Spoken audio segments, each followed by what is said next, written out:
Mesdames et messieurs, bonjour. C'est le frère William. Bienvenue dans votre émission Entre nous, décryptage. Ici, nous décryptons les vidéos que vous nous envoyez et nous essayons d'apporter une pierre à l'édifice. Ça peut être un faux pasteur comme un vrai pasteur. Et quand vous nous envoyez des vidéos, nous, on essaye de donner ce que nous pensons de cette vidéo. Pour commencer, je vous dis générique.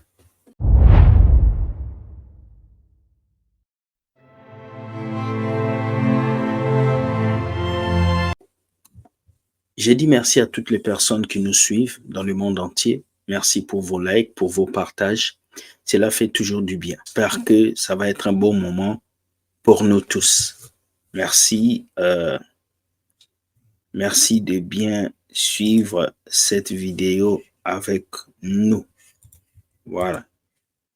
On va commencer avec les vidéos. Donc, voilà. On commence avec la première vidéo. Bloom. Il y a un casse blues, un casse bloom. Casse bloom. Il y a un Tasha Coops, Deborah Lokalou.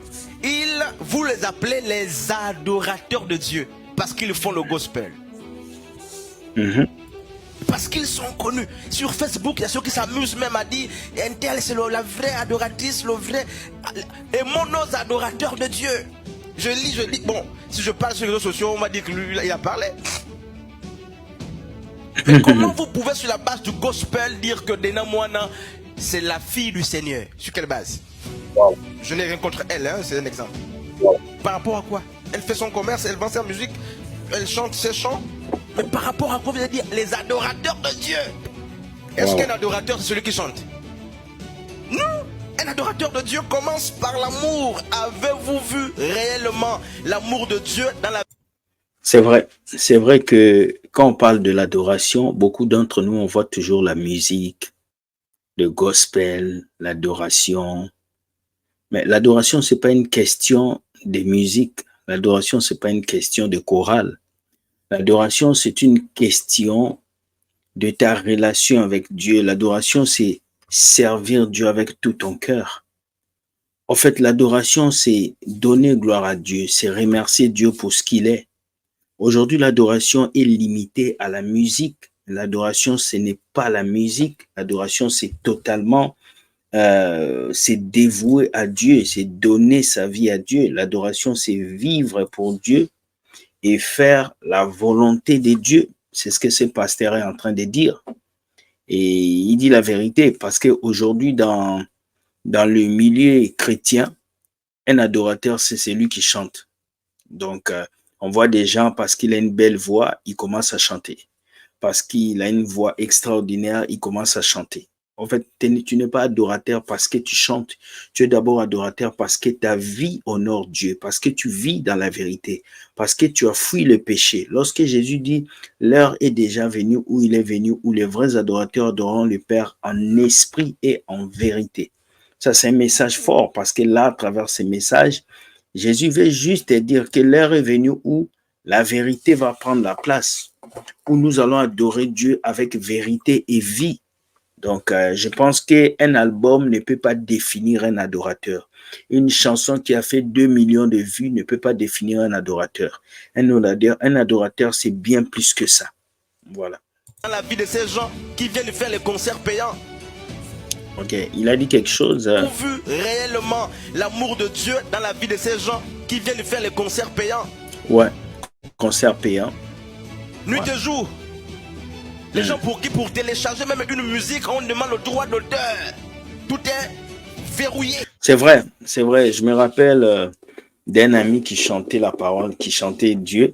Et un jour, on avait un sérieux problème parce qu'on avait besoin de quelqu'un pour nous soutenir dans un projet.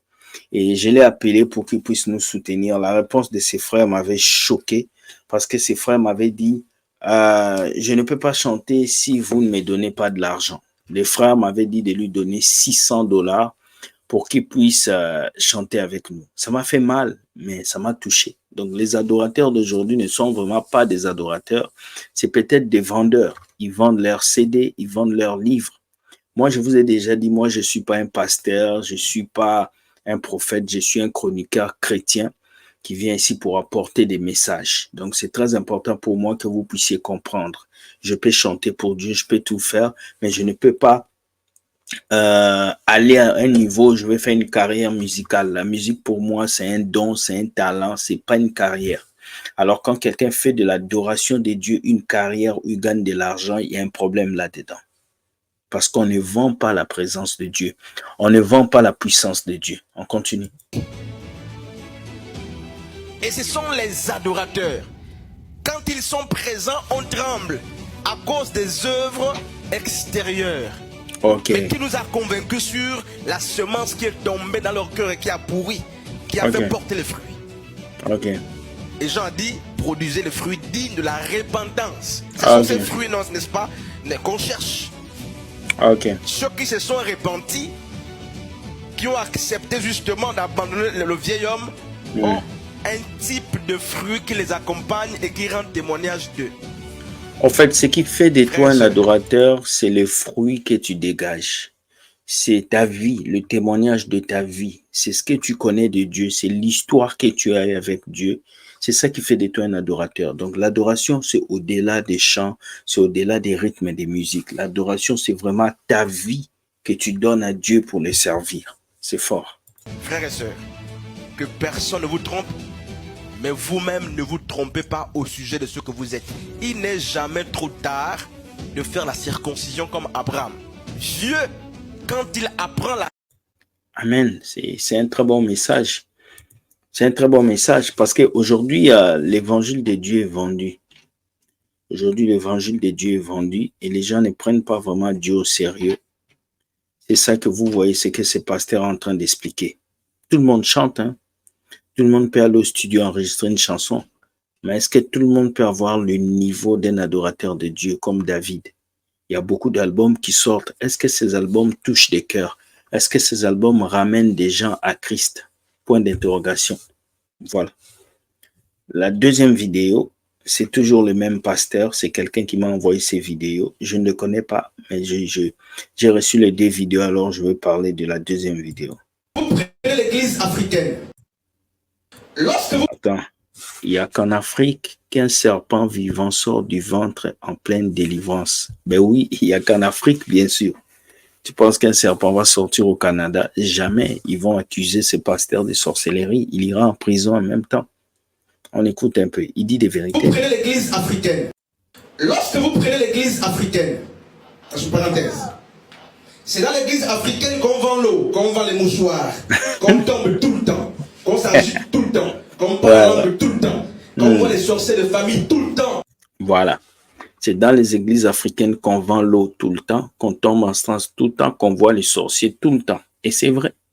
Vous allez voir que ces pasteurs d'aujourd'hui, leur technique, c'est quoi? C'est de vous présenter Satan pour vous faire peur et tirer votre argent. Ça veut dire, je te présente le diable, tu as peur, je vole ton argent. Et c'est ce qui se passe aujourd'hui dans ces églises. C'est qu'ils ont fait de vous des objets. Ils vous ont prêché un évangile de peur. Les chrétiens aujourd'hui vont à l'église parce qu'ils ont peur des sorciers et non parce qu'ils veulent que Dieu change leur vie. C'est triste, mais c'est une vérité. Regardez les églises africaines. Tout le monde va à l'église pour demander quelque chose à Dieu. C'est rare que quelqu'un aille à l'église pour dire « Seigneur, je viens te dire merci pour tout ce que tu m'as donné. » C'est triste, mais c'est vrai ce que ce Messie est en train de dire. Quand on voit les oncles comme des sorciers tout le temps, quand on voit les gangalos poursuivre, quand on voit les oncles comme des sorciers tout le temps. Ouais, on voit les oncles comme des sorciers. On va te dire tes parents sont des sorciers, ta famille c'est des sorciers. C'est fou, hein, c'est fou. Et c'est toujours dans les églises africaines.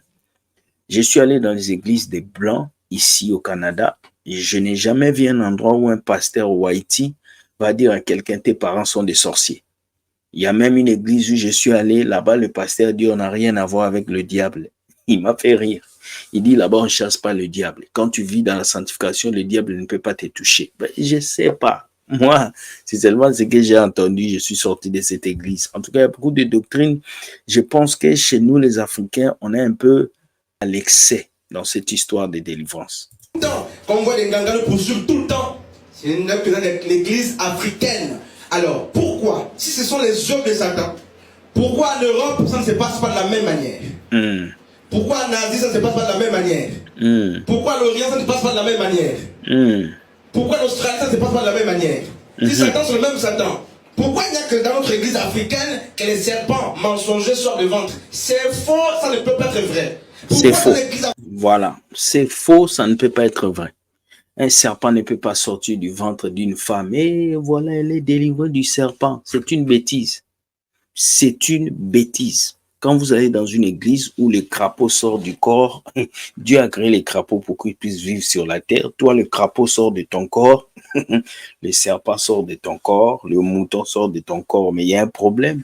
Et les gens sont en train d'acclamer Amen. Ça, c'est pas un miracle. Ça, c'est de la magie. On appelle ça de l'illusionnisme. Il fait de l'illusion. Il est en train de jouer avec vous. Et la plupart des pasteurs qui font sortir des serpents, des trucs, ce sont des magiciens, tout court. Donc, vous devez comprendre ça. Africains, les crapauds sortent des ventres. Que les gens tombent tout le temps. Qu'on parle des alliances de famille. Qu'on parle justement comment attacher le ventre. Pourquoi il n'y a qu'en Afrique, dans l'église africaine, qu'on trouve ces choses-là? C'est ça en fait. Il n'y a que dans les églises africaines qu'on trouve ces choses. Parce que il y a la souffrance, il y a les gens qui souffrent. Et les gens qui souffrent souvent en Afrique pensent toujours que c'est le diable. Quelqu'un rate son examen, c'est le diable. Quelqu'un rate son mariage, c'est le diable. Quelqu'un rate quelque chose, c'est le diable. On ne peut pas tout le temps accuser le diable pour ce qu'il n'a pas fait. Et c'est ce qui se passe aujourd'hui. On accuse le diable pour tout le malheur qui nous arrive, alors que souvent c'est nous-mêmes. Une sœur qui est impolie, elle ne respecte pas les hommes. Mais elle ne se marie pas. On va lui dire c'est les alliances. C'est pas les alliances, c'est son comportement. Si elle arrange son comportement, elle aura un bon mari. Un garçon qui échoue à ses examens parce qu'il ne veut pas étudier. Ce n'est pas le diable. C'est lui qui ne veut pas étudier. Donc, il faut comprendre toutes ces choses-là. C'est ce que je vous explique. La vie chrétienne est tellement simple. Mais les pasteurs vous ont menti. Ils vous ont tellement mélangé que vous êtes mélangés et vous pensez que tout ce qu'on vous dit par ces pasteurs-là, c'est la vérité, quoi. C'est la Java. Donc, et ils disent la vérité. C'est faux. Ce sont des menteurs. Ils vous ont prêché un évangile de peur. C'est Satan africain. Non, c'est parce qu'effectivement, le modèle d'adoration africaine est attaché à notre culture. Notre manière d'adorer Dieu est attachée à notre culture. On voit Satan partout, c'est notre culture. Voilà, on voit Satan partout, c'est notre culture. On est négatif. Vous allez remarquer, l'Africain est très négatif. Ça, nous les Africains. On vient vite quand il y a des mauvaises nouvelles, mais quand il y a une bonne nouvelle, on n'est pas là. Regardez les vidéos qu'on fait. Quand on conscientise les gens, il n'y a pas beaucoup. Mais quand on parle de faux pasteurs, quand on dénonce le faux pasteur, il y a beaucoup de chrétiens qui sont là. Pourquoi? Parce que l'Africain aime mieux le négatif que le positif. Et les pasteurs ont compris ça. Voilà pourquoi ils ont fait des Satan la star dans vos églises. Voilà un peu. Sinon, le blanc aussi devait le voir comme ça. Ça prouve que c'est faux, littéralement. La Bible dit, vous n'avez pas à lutter contre la chair et le sang, mais contre les dominations, les autorités et les princes de ce monde. Donc, le combat que nous, les chrétiens, nous menons, c'est un combat spirituel. Si ce combat est spirituel, les crapauds ne doivent pas sortir de ton corps parce que c'est spirituel. Si le combat est spirituel, les serpents ne doivent pas sortir de ton corps. Donc, ce sont des menteurs. Ils utilisent l'illusion pour vous montrer que Dieu fait, alors que ce n'est pas Dieu, c'est leur magie, c'est leur fétiche. Faites attention, les amis. Et c'est ce christianisme-là qui fout la honte dans le monde entier. Ce n'est qu'en Afrique qu'il y a des bêtises qui se passent dans les églises. Et quand on parle, vous ne voulez pas qu'on puisse parler. Voilà un pasteur qui parle de ça. C'est faux. Je dis clairement aujourd'hui qu'il y a beaucoup de fausseté dedans. Je ne vois pas une seule adoration ou une prière qui va sortir un serpent d'un blanc et il ne va même pas vous croire. Jamais. Il n'y a qu'en Afrique où il y a Gitengu, où même petit serpent, on vient faire la gymnastique, un serpent vivant va sortir. Alors que ce qui est spirituel est spirituel. Comment un lembumba ou le serpent, c'est ça. C'est mensonger. Un serpent, comment peut-il vivre dans le ventre d'une personne? Mon ventre n'est pas un biotope pour le serpent. C'est pas un lieu pour qu'un serpent se développe. Il va mourir le même jour. C'est impossible. Ouais, parce que si nous allons vraiment dans la réalité, un serpent ne peut pas vivre dans le ventre d'une personne. L'intestin ne peut pas contenir un serpent. Comment toi, tu peux dire que les serpents étaient dans mon ventre? Ce sont des choses que avant on croyait, mais c'était des bêtises qu'on nous a enseignées. Et on doit sortir de là. Quand on te délivre, on prie pour toi et tu es guéri et tu es transformé. Ce n'est pas une question de serpent, ce n'est pas une question de mouton, ce n'est pas une question de crapaud, c'est une question de conversion. Si tu changes ton cœur, Dieu touche ta vie et tout réussit pour toi. Voilà, c'est simple. Sur la gymnastique, les jeux de cuir et un serpent vivant. Un serpent qui pèse 8 kilos, vivant. Depuis que tu marches, il te dit, ça fait 8 ans que tu as ce serpent. Alors dis-nous. Il te dit que ça fait 8 ans que tu as le serpent dans ton ventre. Mais c'est le mensonge pur. Ça, c'est du pur mensonge. 8 ans, tu vas marcher avec un serpent. 8 ans, tu vas parler avec un serpent. C'est le mensonge. Et je viens vous conseiller, quand vous arrivez dans une église pareille, où on fait sortir des serpents, des grenouilles, fouillez, sortez. Sortez. Parce que ce sont les œuvres de la magie. Ce n'est pas Dieu qui délivre comme ça. Allez dans la Bible, vous allez voir. Dieu n'a jamais délivré en faisant sortir des serpents. Il n'a jamais délivré en faisant sortir des crapauds. Dieu a parlé, sa parole a touché déjà. Voilà ce qui se passe dans vos églises. C'est triste. C'est spirituel, un serpent spirituel est sorti. Je dirais amen, parce que ce qui est spirituel est spirituel. Mais un serpent vivant ne peut pas être dans le ventre de quelqu'un, c'est faux. Ouais. Et puis l'église acclame, l'église de bébé est là en train de dire oui, mais c'est faux. Vous avez vu ce miracle dans la Bible, ça n'existe pas. C'est fort ce qu'il dit. Il a dit des vérités. Il n'y a qu'en Afrique qu'on fait la honte dans la délivrance. Et moi, je peux dire cette anecdote que j'étais allé dans une église où on intercédait, on priait pour une sœur. Et il y a un frère qui dit, oh, Dieu va te toucher. Tu vas cracher les cailloux des sorcelleries, les cailloux. Moi, j'étais étonné. Et la fille était là, elle crachait pas. Il dit, non, il faut que tu craches. Il a commencé à taper dans le dos de la fille. Il forçait la fille à cracher. La fille ne voulait pas cracher. Vous allez voir que les gens forcent les miracles aujourd'hui à l'église. Ils forcent. Le pasteur sait que la femme qui est à côté là, elle tombe beaucoup. Ok. Donc, il faut que j'aille à côté d'elle, je la touche et puis elle tombe. Donc, ils aiment quand vous tombez. Ils aiment quand vous tournez par terre. Ils aiment quand vous gâtez vos habits. Les pasteurs aiment ça. Les pasteurs aiment ça. C'est une vérité. Changez, comprenez le message. Ce que ce pasteur a dit, c'est vrai. Dieu est dans la simplicité. On peut même prier pour toi, te délivrer et tu es comme ça. Amen, tu es délivré. Tu n'as pas besoin de sauter, tu n'as pas besoin de tomber, de rouler par terre. Tout ça, c'est de la comédie. C'est de la comédie. On peut prier pour toi, sans cri, sans quelque chose. Tu es délivré, tu sautes et puis tu avances. Alors, ne suivez pas tous ces faux pasteurs qui vous font des délivrances bidons pour vous mentir.